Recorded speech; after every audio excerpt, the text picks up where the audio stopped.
ముందుగా hit TV చూస్తున్న ప్రేక్షకులందరికీ హృదయపూర్వక నమస్కారాలు. మరి వరలక్ష్మి వ్రత శుభాకాంక్షలు కూడా తెలియజేస్తాను. అసలు వరలక్ష్మి వ్రతము ఎలా చేసుకోవాలి? వరలక్ష్మి వ్రతము విశిష్టత ఏంటి? ప్రాముఖ్యత ఏంటి? పాటించాల్సిన నియమ నిబంధనలు ఏంటి?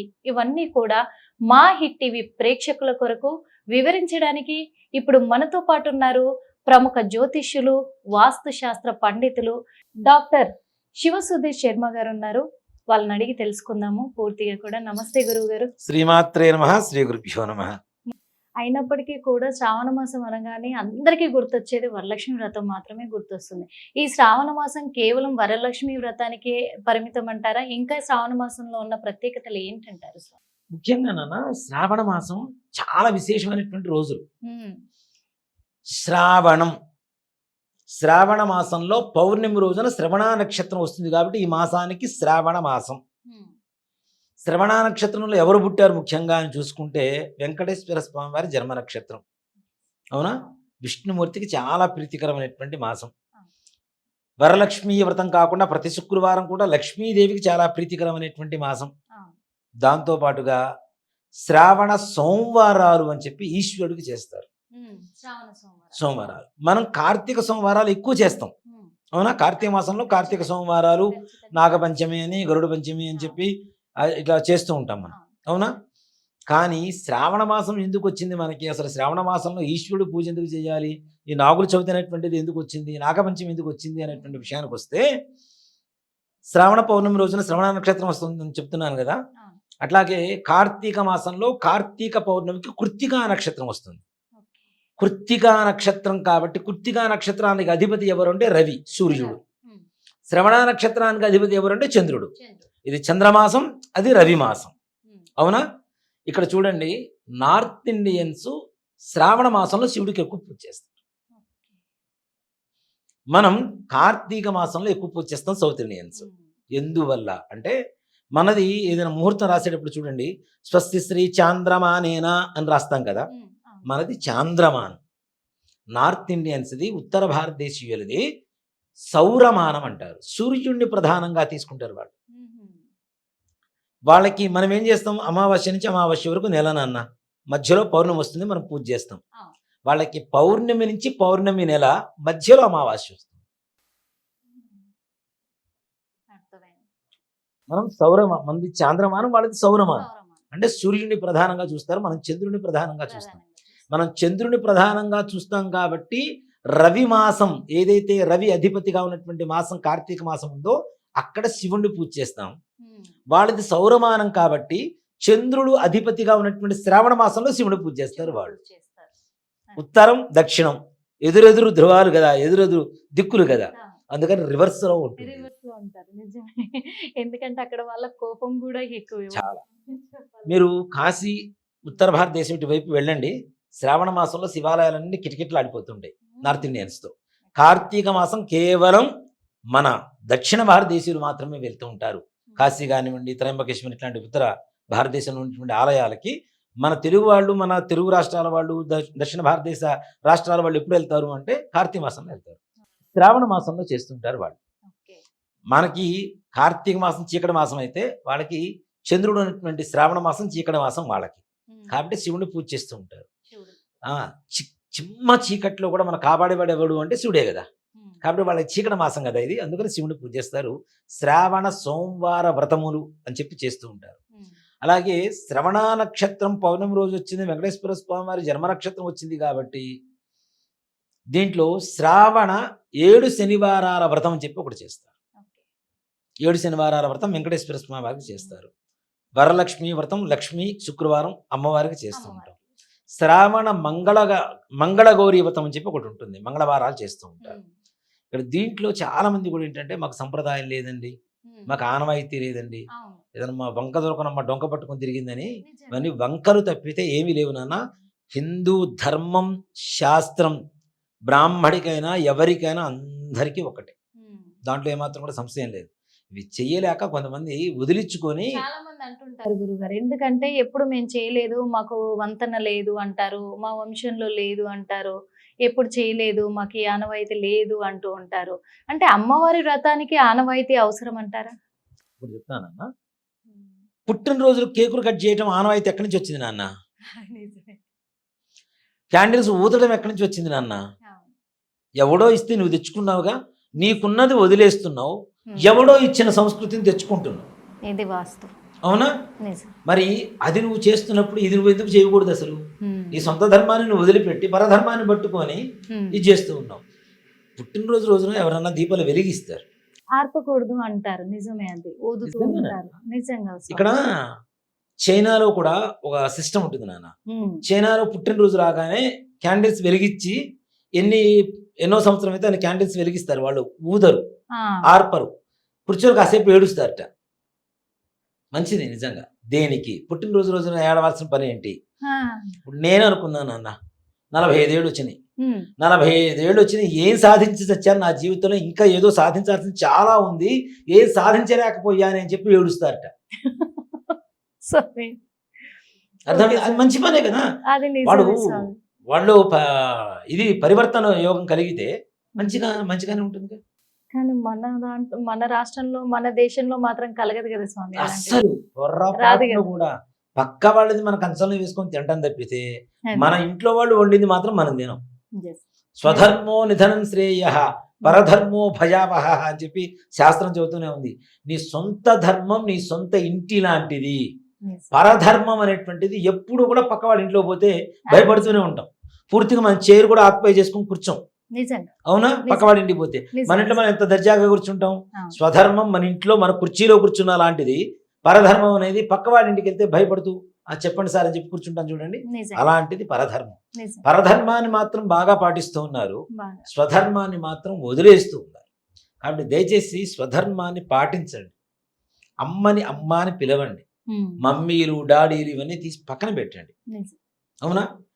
దయచేసి మన హిందూ ధర్మం ఏదైతే నిజంగా నాన్న, హిందూ మతం కూడా కాదు, ధర్మమే. మనిషిలాగా పుట్టినప్పటి నుంచి చచ్చేంత వరకు, లేచినప్పటి నుంచి నిద్రపోయేంత వరకు ఏం చెయ్యాలో చెప్పినటువంటి అధునాతికంగా ఇప్పుడు చదువుతున్నటువంటి ఆధునిక సైన్స్ అని చెప్తుంది కదా, ఇలాంటి సైన్స్ ని కొన్ని వేల సంవత్సరాల క్రితం కనుగొన్నటువంటి ఒక గొప్ప ధర్మం నా ధర్మం, అదే సనాతన ధర్మం. దాన్ని ఒప్పుకోవటం లేదు, ఎవరు ఒప్పుకోవడం లేదు. ఎంతసేపటికి చెప్తున్నా కదా, మనది నచ్చదు, పక్క వాళ్ళది నచ్చాలి. పక్క వాళ్ళకి ఏంటి, స్నానం చేయాల్సిన పని లేదు, ఇంకొకడు ఉన్నాడు సెంటు కొట్టుకుంటే సరిపోతుంది. అవునా? వాడు స్నానం చేసినా చేయకపోయినా సెంట్లో మునుగుతాడు. వాడు పక్కన ఉంటే అత్తరే, రెండో వాసన ఉండదు. ఇంకొకళ్ళకి ఏంటి, స్నానం చేసినా చేయకపోయినా పర్లేదు, 2 క్యాండిల్స్ పెట్టుకుని పోతే చాలు, కొబ్బరికాయలు లేవు, పూలు లేవు, పూజలు లేవు, పొద్దున 4 లేవాల్సిన పని లేదు, 8కైనా నువ్వు చర్చికి వెళ్ళి కాసేపు కూర్చొని ప్రార్థన చేసిరా, 2 చెక్కల ముందు వేసుకొని కూర్చో, చక్కగా 2 దాంట్లో ఉండేటువంటి 4 ఇవి ఉంటాయి, బూతులు గీతులు అన్నీ, అవన్నీ కూడా 4 చదువుకొని మళ్ళీ ఇంటికి వచ్చి ప్రవర్తించు. ఇదే పరిస్థితి. పక్క వాడిని మతం మార్చు. ఈ ధర్మం తప్పితే వేరే ధర్మం, ఇప్పుడు ఎంతమంది మతం మారిపోతున్నారు, ఎంతమంది నాన్న, నిజంగా. అవునా? ఇది కరెక్టా? నీ తల్లిని మార్చడం, నీ మతం మార్చడం రెండూ ఒకటే అని చెప్తా. తల్లిని ఏ మార్చడం, మతం మార్చడం రెండూ ఒకటే నా దృష్టిలో. ఎంత చెప్పినా ప్రజలు మారేలాగా లేరు స్వామి. అదే కదా నాన్న ఇక్కడ వచ్చిన దౌర్భాగ్యం. చెడుని ఎక్కువగా స్వాగతిస్తున్నారు, మంచిని మాత్రం పక్కకు తోసేస్తున్నారు. 4 పొద్దున్న నిద్రలే, చక్కగా 6 స్నానం అయిపోయి పూజ చేసుకో, అక్కడి నుంచి పనులు ప్రారంభించు, మధ్యాహ్నం 12 గంటలకు భోజనం చేయి, మరలా అక్కడి నుంచి పనులు ప్రారంభించుకొని గంట రెస్ట్ తీసుకొని అక్కడి నుంచి ప్రారంభించుకొని సాయంత్రం 6:30-7 గంటల వరకు పనులు చేసుకొని చక్కగా ఇంటికి వచ్చి భోజనం చేసి నలుగురితో కాసేపు కూర్చొని 9 గంటల పడుకో. ఇది నా ధర్మం చెప్తాను. అంటే ఇప్పట్లో అలాంటి వాళ్ళు ఎంతమంది ఉన్నారంటారు స్వామి? లేరు. అర్ధరాత్రి పూట ఎప్పుడు తల్లిదండ్రులు గది తలుపులు వేసుకొని పడుకుంటారా, ఎప్పుడు బయటకు వెళ్ళి ఫ్రెండ్స్తో ఐస్ క్రీమ్ తినొద్దామా, ఎప్పుడు మందు తాగొద్దామా, ఎప్పుడు పబ్బులకు వెళ్ళొద్దామా, ఎప్పుడు క్లబ్లకు వెళ్ళొద్దామా, చిరిగిపోయిన జీన్స్ ప్యాంట్లు వేసుకొని బయటకు తిరిగొద్దామా, తెల్లారేదాకా ఫోన్లు పట్టుకొని నిజంగా గరిపడి వారు బాగా చదువుతారు నాన్న. అదో మీట నొక్కుతుంటారని చెప్పి చదువుతుంటారు ఆయన. చాలా అంటే అంత సూటిగా చెప్పేటువంటి ధైర్యం కూడా ఎవరికి లేదు, అలాంటి వాళ్ళకి తప్పితే. అలాంటి విషయాల్లో బాగా చెప్తారు. ఇవి మన పిల్లల్ని మనం నాశనం చేస్తున్నాం. తల్లికి తెలియకుండా తండ్రి పంపిస్తాడు, తండ్రికి తెలియకుండా తల్లి పంపిస్తుంది బయటికి. పంపిస్తుంటే గారాభం, అతి గారాభం ఏదైతే ఉందో రేపటి రోజు నెత్తినెక్కి నాట్యం ఆడుతూ ఉంటే అప్పుడు తెలుస్తుంటుంది. ఇప్పుడు అదే రేపటి రోజు దాకా అవసరం లేదు స్వామి, ఇప్పుడు ఆల్రెడీ జరుగుతూనే ఉన్నాయి. అదంతా 100% నాన్న. ఇట్లాంటి వాటికి పొద్దున్నే లేస్తే ఇలా ఉంటుంది, ఈ సమయానికి లేస్తే ఆరోగ్యం బాగుంటుంది, బ్రాహ్మీ ముహూర్తం అని చెప్తూ ఉంటాం తెల్లవారుజామున. అంటే సూర్యోదయానికి ముందు 84 నిమిషాల ముందు ఏదైతే ఉంటుందో దాన్ని బ్రాహ్మీ ముహూర్తం అంటాం. అవును. బ్రాహ్మీ ముహూర్తంలో మీరు చూడండి, ఉమ్. రాత్రిపూట తిన్న అన్నం పొద్దున్నే చదువుకున్న చదువు వంట పడతాయని చెప్పి మన పెద్దవాళ్ళు చెబుతూ ఉంటారు. ఖచ్చితంగా అవునా? అవును. రాత్రిపూట అన్నం తింటాను నాన్న, ఎక్కువగా పనిచేయం, ఉమ్. మన వంటికి బలాన్ని ఇస్తుంది. అవును. పొద్దున్నే ఆలోచనలు ఏమీ ఉండవు, అవును. ప్రశాంతంగా ఏకాగ్రతతో చదువు మీద మనం ఏకాగ్రత నిజంగా. చూపించి చదువుకుంటాం. గతంలో మైండ్కి నిజంగా పొద్దున్నే ఆ 4 గంటలకు లేచి చదువుకోమని పేరెంట్స్ కూడా చెప్పేవాళ్ళు. ఎగ్జామ్స్ ఉన్నాయంటే పొద్దున్నే లేచి చదువుకో, మంచిగా రాస్తావు, జ్ఞాపక శక్తి ఎక్కువ ఉంటదని. కానీ ఇప్పుడు అది తల్లి నిద్రపోకుండా టీ పెట్టేసి దీపం పెట్టి అక్కడ ఎదురుగా కూర్చొని చదివిస్తూ ఉండేది పూర్వకాలంలో. అవును. ఇప్పుడేముంది నాన్న? ఇప్పుడు లేదు. ఇప్పుడు అవసరం కూడా లేదు. కనీసం ఏసీ వేసుకొని చక్కగా లైట్ వేసుకొని కూర్చొని చదువుకోవచ్చు. ఏసీ వేస్తే వీడికి నిద్ర వస్తుంది తప్పితే చదువు మాత్రం రావటల్లా. బుక్ పట్టుకుంటే అసలు ఆ బుక్ సైడ్ కూడా చూడరు కదా చూడు, స్వామి. అదే మరి సెల్ ఫోన్ ఇవ్వండి, బ్రహ్మాండంగా చాటింగ్, నేను phone లో చదువుకుంటున్నాను. ఇన్స్టాగ్రామ్, ఆర్కుట్లు, అవి ఇవి మొత్తం ఏకాకి పెడుతుంటారు. ఇంట్లో పేరెంట్స్ అరిస్తే ఏమంటారు, నేను ఫోన్ లో చదువుకుంటున్నాను. ఇది ఒక సాకు.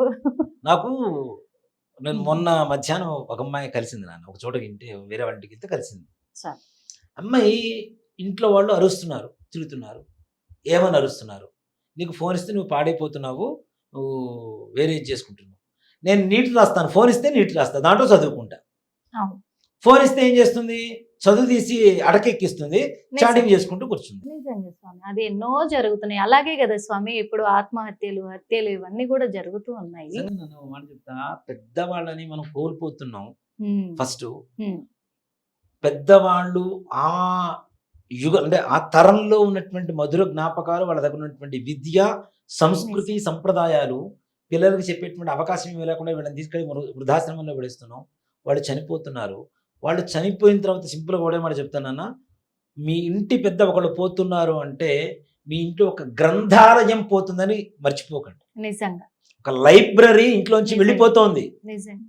వాళ్ళ మనస్సులో, వాళ్ళ మైండ్లో అన్ని రకాల ఆలోచనలు, అన్ని రకాల సంస్కృతి, సంప్రదాయాలు, పద్ధతులు, ఎలా బ్రతకాలి, ఎలా బ్రతికితే బాగుంటామనేటువంటిది ప్రతి ఒక్కళ్ళు ఒక గ్రంథాలయమే. ప్రతి ఒక్క పెద్దవాళ్ళు ఒక గ్రంథం. ఖచ్చితంగా 100% స్వామి. దాంతోపాటు ఈ సూసైడ్స్, నిజంగా నిన్న రాత్రి ఒకటి చదివాను ఒక దాంట్లో, తల్లి బయట నుంచి చూస్తే ఆమె చీర ఫ్యాన్కు వేలాడుతోంది, తలుపులు నెట్టుకొని లోపలికి వచ్చింది. కొడుకుతో చెప్తున్నటువంటి మాటలు నిజంగా నాకు చాలా బాధేసింది. అది, నాన్న నిన్ను వదిలేసి వెళ్ళిపోయిన వాళ్ళ కోసం నువ్వు ప్రాణం వదిలేస్తున్నావు, నిన్ను నమ్ముకున్న మమ్మల్ని వదిలేస్తున్నావు, నువ్వు పోతే మళ్ళీ నిన్ను కంటే నాకు కష్టం రా అని చెప్పి తల్లి ఏడుస్తుంది. ఇలాంటి ఎంత బాధ సందర్భాలు నాన్న. ఎన్నో జరుగుతున్నాయి ఎంత స్వామి. బాధ ఉంటుంది నాన్న. కొడుకు పోతే మళ్ళీ కనగలుగుతుందా తల్లి? ఆ, కనలేదు కదా. ఇలాంటి సందర్భాలు ఎన్నో ఎన్నో చూస్తున్నాం. నిన్ను వదిలేసి వెళ్ళిపోయారు, వదిలేసి వెళ్ళిపోతే దాని అంత మాత్రం ప్రాణం తీసుకోవాలా? అది. కదా. కానీ నిన్ను అదొక్కటే నమ్ముకొని ఇక్కడ జీవితం ఉన్నారు అవుతుందా? కదా. అది ఇవాళ రోజున లవ్ ఫెయిల్యూర్స్, మ్యారేజ్ ఫెయిల్యూర్స్ ఇవి సర్వసాధారణమైనటువంటి జీవితంలో ఒక భాగం అయిపోయింది అవును. చాలా మందికి. అది అమ్మాయిలకు కావచ్చు, అబ్బాయిలకు కావచ్చు. అసలు ప్రేమే లేదురా మొర్రోని మొత్తుకుంటూ ఉంటే ఇంకా ప్రేమ కావాలి, ప్రేమించిన దానికోసం చచ్చిపోతాను, ప్రేమించిన వాడి కోసం చచ్చిపోతాను, బ్రతుకున్న వాళ్ళని నాశనం చేస్తాను అంటే అది ఎంతవరకు ధర్మం అవుతుంది నాన్న? నిజం. అది కరెక్ట్ కాదు కదా. ఇలాంటివన్నీ చేయకుండా ఉండేందుకే తెల్లవారుజామున లేవడం, పూజలు చేసుకోవడం, ఈ వరలక్ష్మి వ్రతాలని, శ్రావణ శుక్రవార వరలక్ష్మి వ్రతాలని, శ్రావణ శుక్రవారాలు పూజలని, శ్రావణ మంగళగౌరి పూజలని, వెంకటేశ్వర స్వామి వారి పూజలని, శ్రావణ సోమవార వ్రతాలని, ఇవన్నీ కూడా ఒక సిస్టమేటిక్గా ఎందుకు తీసుకొచ్చారు మన వాళ్ళు అంటే మనుషుల్ని మనుషుల్లాగా ఉంచడం కోసం. నిజం. కాబట్టి ఈ సంస్కృతి సంప్రదాయాన్ని అనుసరిస్తూ చక్కగా మనం శ్రావణ శుక్రవారం, ప్రతి శుక్రవారం అమ్మవారికి పూజ చేసుకోవచ్చు. శ్రావణ మాసం విష్ణుమూర్తి పుట్టినటువంటి శ్రవణ నక్షత్రం మాసం మొత్తానికి అధిపతి అయింది కాబట్టి వెంకటేశ్వర స్వామి వారి హృదయంలో ఉండేది ఎవరు? లక్ష్మీదేవి. ఆమెకి ఇష్టమైనటువంటి మాసంగా చెప్పుకోవచ్చు. ఇప్పుడు మీ వారికి ఏది ఇష్టమైతే మీకు అది ఇష్టం అవుతుంది కదా. అట్లానే స్వామి వారికి ఇష్టమైంది కాబట్టి, అంటే ఇప్పుడు ఉన్నటువంటి ఆడవాళ్ళ మగవాళ్ళ సంగతి కాదు నేను చెప్తుంది, దేవతల సంగతి చెప్తున్నా. వెంకటేశ్వర స్వామి వారికి ప్రీతికరమైనటువంటి మాసం కాబట్టి, ఆయన పుట్టిన నక్షత్రం పౌర్ణమి రోజు వచ్చింది కాబట్టి లక్ష్మీదేవికి చాలా విశేషమైనటువంటిది. అంతేకాకుండా శ్రవణ నక్షత్రాధిపతి చంద్రుడు. అమ్మవారు పుట్టింది అక్కడ. లక్ష్మీ క్షీర సముద్ర రాజతనయాం క్షీరసాగర మదనంలో పుట్టింది అమ్మవారు. ఉమ్, అవునా? అవును, అవును. మనం చంద్రుడిని ఎవరిని పిలుస్తాం నాన్న అందరం? వెన్నెల అంటాం, ఇంకా చంద్రుడు అంటాం. చంద్రుడు అంటాం. ఇంకా? అది ఖచ్చితంగా చంద్రుడు. ఇంకా చిన్నప్పుడు చందమామ మామ అని ఎందుకు అంటాం? అంటే ఇది నాకు దానికి కూడా కారణం. చెప్పండి స్వామి. క్షీరసాగర మథనంలో లక్ష్మీదేవితో పాటు వెంటనే పుట్టినటువంటి వాడు చంద్రుడు. ఓకే. లక్ష్మీదేవి ప్రపంచం మొత్తానికి మాత తల్లి అవుతున్నప్పుడు తల్లి తమ్ముడు ఏమవుతాడు మనకి? మామ అవుతాడు. అందుకని చంద్రుడు మామ. ఓకే. అందుకని చంద్రుడు మనకు మామ అవుతున్నాడు. ఎందుకు చందమామ చూపిస్తున్నారా చందమామని అనుకునే వాళ్ళము, అలాగే మనం కూడా చూపించే వాళ్ళం చందమామ అని. కదా. ప్రపంచం మొత్తానికి లక్ష్మీదేవి తల్లి. ఉమ్, ఆవిడతో పుట్టిన ఎవరు? చంద్రుడు కదా. ఉమ్. అమ్మతో పుట్టి మనకు మేనమామ అవుతాడు కదా. మేనమామ. అందుకనే అందుకే చందమామ. చంద్రుడిని కూడా చందమామ అని చందమామ. పిలుస్తాం మనం.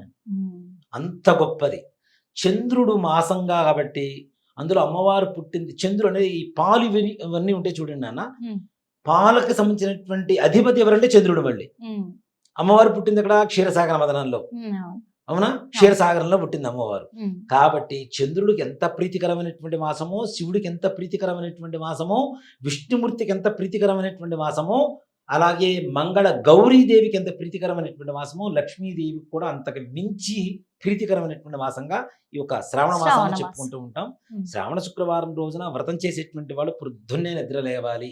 ఉమ్. తల స్నానం కాదు, తలంటు స్నానం చెయ్యాలి. అంటే తల స్నానానికి తలంటు స్నానానికి తేడా ఏంటంటే చాలా ఉంటుంది నాన్న. తల స్నానం అంటే షాంపూ పెట్టి రుద్దుకోవటం, రుద్దుకొని స్నానం చేయటం. తలంటు స్నానం అంటే ఒంటి నిండా చక్కగా నలుగు పెట్టుకొని, నూనె పూసుకొని, కుంకుడుకాయలతో చక్కగా తల అంటుకొని స్నానం చేస్తే, ఇప్పుడు నూనె అంటుతారా లేదా తలకి? ఖచ్చితంగా. అది కదా తలంటు స్నానం. లేకపోతే తల స్నానమే అవుతుంది అంతే. తల స్నానానికి తలంటు స్నానానికి ఇంత తేడా ఉంది. తేడా ఉంది. అందరూ ఏం చేస్తాం? తలంటు స్నానం చేసాం అంటారు. తల అంటుకుంటేనే తలంటు ఇది స్నానం. చాలా మందికి తెలియదు స్వామి, నిజంగా. అందుకే అడిగాను, కదా. తలంటు స్నానానికి తల స్నానానికి ఏంటి తేడా అని చెమ్మిడి చెప్పి. నీళ్ళు నెత్తి పోసుకుంటే తల స్నానం. ఓకే. తలంటు స్నానం అంటే నూనె చక్కగా అద్ది నలుగు పెట్టుకొని ఉమ్, తలంటు స్నానం చేయడం ద్వారా నూనె ఇక్కడ పెడుతున్నప్పుడు ఏమవుతుందంటే శరీరానికి కావాల్సినటువంటి చల్లదనాన్ని ఇస్తుంది. ఉమ్, పూజ రోజున ప్రత్యేకమైనటువంటి రోజుల్లో తలంటు స్నానం చేస్తున్నాం, మనసు ప్రశాంతంగా ఉంటుంది, దృష్టి బాగుంటుంది. దాంతో పాటుగా ముఖ్యంగా ఈ మట్టి ఏదైతే ఉంటుందో ఇది మొత్తం కూడా నూనె పెట్టినప్పుడు ఏమవుతుంది? పల్చనైపోతుంది కదా మట్టి అవును, మొత్తం. అవును. వెంటనే కుంకుడుకాయలు పెడితే ఏమవుతుంది? మట్టి మొత్తం పోతుందా లేదా? పోతుంది. పట్టినటువంటి మకిల మొత్తం పోతుంది, ఉమ్. ప్రశాంతంగా ఉంటుంది. తలంటు స్నానం చేసుకున్న రోజుకి మామూలు స్నానం చేసిన రోజుకి తేడా చూడండి. షాంపులు కాదు నేను చెప్తుంది, కుంకుడుకాయలు. కూకుడుగాయలే. కుంకుడుకాయల రసం కళ్ళల్లో పోతే మనం చిన్నప్పుడు అమ్మా అమ్మా అని ఏడ్చేవాళ్ళం. అవి రసం లోపల పోవడం ద్వారా కళ్ళల్లో ఉండేటువంటి మలినం ఏదైతే అవును, ఉంటుందో అది అది కూడా కూడా బయటకు క్లీన్ అయిపోయి వచ్చేస్తుంది. దృష్టి కూడా మంచిగా ఉంటుంది. ఉమ్, ఊరికనే పెట్టలే మన వాళ్ళు. ఇప్పుడు చదువుతున్నటువంటి ఆధునిక సైన్స్ అనేది మన ఉమ్, ఆధ్యాత్మికతలో, మన హిందూ ధర్మంలో ఒక్క స్టెప్పే, ఉమ్, అక్కడతో ఎండ్. తర్వాత ఎన్నో వేల మెట్లు ఉన్న మన హిందూ ధర్మంలో సైన్స్ అందట్లా, ఉమ్. అంతమించి పైకి వెళ్ళడానికి ఛాన్స్ లేదు. నిజం. ఇలాంటి ఎన్నో సైంటిఫిక్ రీజన్స్ ని మన హిందూ ధర్మంలో జొప్పించి మనిషి ఆరోగ్యానికి, మానసిక వికాసానికి తోడ్పడుతూ ఉండేటువంటివి ఇవి. నిజం. తలంటు స్నానం చేసి ఉమ్, చక్కగా అమ్మవారికి ఇంట్లో నిత్యం చేసుకునేటువంటి దీపారాధన పూజ ఏదైతే ఉంటుందో ఉమ్. అవి తప్పనిసరిగా చేయాలి. తప్పనిసరిగా చేయాలి. ఇది కూడా దీపారాధన చేయడంలో కూడా చాలా మంచి ఆధ్యాత్మికత ఉంది. ఇక్కడ ప్రతి ఒక్కటి కూడా నాన్న సూక్ష్మ భౌతిక, అలాగే మనకి పనికొచ్చేటువంటి ఒక సైంటిఫిక్ రీజన్, పరిజ్ఞాన రూపంలో ఉమ్. 3 విధాలుగా ఉంటుంది మన హిందూ ధర్మం ప్రతి ఒక్కటి కూడా. ఉమ్, నూనెతో దీపారాధన పెట్టాం, అవును, ఇంట్లో కాంతి వస్తుంది. అప్పట్లో లైట్లు లేవుగా, అవును, అవును. కాంతి వస్తుంది, ఉమ్, కాంతిలో పనులు చేసుకోవచ్చు. నెంబర్ 1. ఉమ్, నెంబర్ 2, నువ్వుల నూనెతో దీపారాధన పెడుతున్నప్పుడు, ఉమ్, ఇప్పుడు శ్రావణ మాసం వర్షాలు పడేటువంటి సీజన్ అవును, అవునా, ఉన్నట్టుండి శరీరం చల్లబడిపోతూ ఉంటుంది. అవును, శరీరానికి కావాల్సినటువంటి మనం ఏం చేస్తాం? కాళ్ళలో అరికాల్లో నువ్వుల నూనె పూస్తాం, అవును. రుద్దుతాం. అవును. దేనికి? వేడి వేడి పుట్టుకొస్తుంది. పుట్టుకొస్తుంది. ఈ దీపాల ద్వారా వచ్చేటువంటి వేడి మన ఒంట్లో కావాల్సినటువంటి ఉష్ణాన్ని కరెక్ట్ గా లెవెల్ బ్యాలెన్స్ చేస్తూ ఉంటుంది. ఉహుం. అలాగే ఆధ్యాత్మిక దృష్టికి వస్తే ఉమ్, నువ్వుల నూనెలో ఎప్పుడైతే పత్తితో దీపారాధన చేస్తూ ఉంటామో, నువ్వుల నూనె శనికి సంబంధించినటువంటిది, ఉమ్, పత్తి మృత్యువుకు సంబంధించినటువంటిది. ఈ 2 కలిసి వెలుగుతూ ఉంటే ఆ ఇంట్లో రోగాల బాధ కానీ మృత్యు బాధ కానీ ఎవరైనా అనుభవిస్తూ ఉంటే యమధర్మరాజు వచ్చి ప్రాణం తీసుకెళ్తాడని మనం నమ్ముతుంటాం కదా. అవును, యమభటులు వచ్చి ఖచ్చితంగా. యమపాశం వేసి తీసుకెళ్తారని. ఉమ్, ఆ నూనె కాలుతున్నప్పుడు ఒత్తిలోంచి చిన్న పొగ వస్తూ ఉంటుంది. ఉమ్, ఆ ఉమ్. పొగను పీల్చి సంతృప్తి పడి ప్రాణం తీయకుండా వెళ్ళిపోతారట. ఓకే. ఆధ్యాత్మికత, భౌతికంగా, సూక్ష్మంగా ఎన్ని ఉన్నాయి? 3 ఉన్నాయా? లే ఒక దీపారాధన నూనె మనకి. 3 ఉన్నాయి స్వామి. ఇంత మించిన సైన్స్ ఇప్పుడు ఏం చెప్తుంది చెప్పండి? ఇప్పుడు ఉండే సైన్స్ ఇట్లాంటివి నిజంగా ఎక్కడి నుంచి తీసుకొచ్చి చెప్తుంది మన సైన్స్? ఇవన్నీ కూడా ఏం చెప్పదు కదా? వాస్తవంగా. హిట్ టీవీ యాప్ ఇందులో short news, live news, entertainment shows, movies, digital magazines తో పాటు మీ జిల్లా వార్తలను కూడా ఫ్రీగా చూడొచ్చు. ఇంకెందుకు ఆలస్యం? వెంటనే హిట్ టీవీ యాప్ ని డౌన్లోడ్ చేసుకుని ఫ్రీగా ఎంటర్టైన్మెంట్ పొందండి. Hit TV app. Hit TV app. Please download Hit TV app. Hit TV app ని ఫ్రీగా డౌన్లోడ్ చేసుకొని ఎంజాయ్ చేయండి. మీకు నచ్చిన ఎంటర్టైన్మెంట్ కోసం హిట్ టీవీ యాప్ ని ఫ్రీగా డౌన్లోడ్ చేసుకుని ఎంజాయ్ చేయండి. హిట్ టీవీ యాప్ని డౌన్లోడ్ చేసుకుని ఆస్వాదించండి, ఆశీర్వదించండి. ఇంతమంది సెలబ్రిటీలు హిట్ టీవీ యాప్ ని డౌన్లోడ్ చేసుకోండి అని చెప్తున్నారంటే ఎంత మంచి యాప్ ఆలోచించండి. అమెరికా అమెరికా అమెరికా అమెరికాలో చదవాలనుకునే వాళ్ళకి విశ్వసనీయమైన పేరు మన శౌర్య consultancy. UK Law 1 Year Masters. UK Law 1 Year Masters. 2 years work permit up to 5 years visa. Contact Saurya Consultancy. Contact 89851 89851.